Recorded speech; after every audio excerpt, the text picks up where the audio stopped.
उजनी धरणाच्या पाण्यात प्रवासी बोट बुडून 6 जण बुडाले। सोलापूर आणि पुणे जिल्हा प्रशासनाच्या वतीने रात्रभर शोध कार्य सुरूच होतं।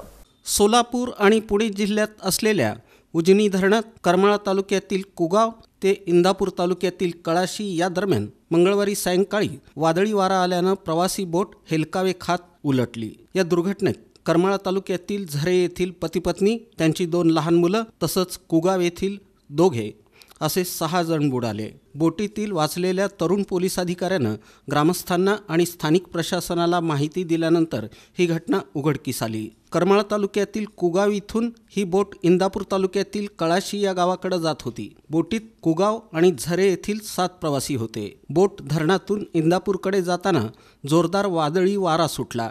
वाऱ्यामुळे बोट हेलकावे खात पाण्यात उलटली। कुगाव ते कळाशी दरम्यान दररोज या बोटीनं प्रवासी वाहतूक केली जाते। दिवसातून साधारणतः ही बोट 10 ते 15 फेऱ्या मारते। मात्र मंगळवारी सायंकाळी बोट बुडून मोठी दुर्घटना घडली। सोलापूर आणि पुणे जिल्ह्यातील स्थानिक प्रशासन बोटीतील प्रवाशांचा मंगळवारी सायंकाळपासून उजनी धरणात शोध घेत आहेत। अद्याप एकही मृतदेह सापडला नाही। गोकुळ दत्तात्रय जाधव वय 30, कोमल गोकुळ जाधव वय 25, शुभम गोकुळ जाधव वय 1.5 वर्षे, माही गोकुळ जाधव वय 3, सर्व राहणार झरे तालुका करमाळा।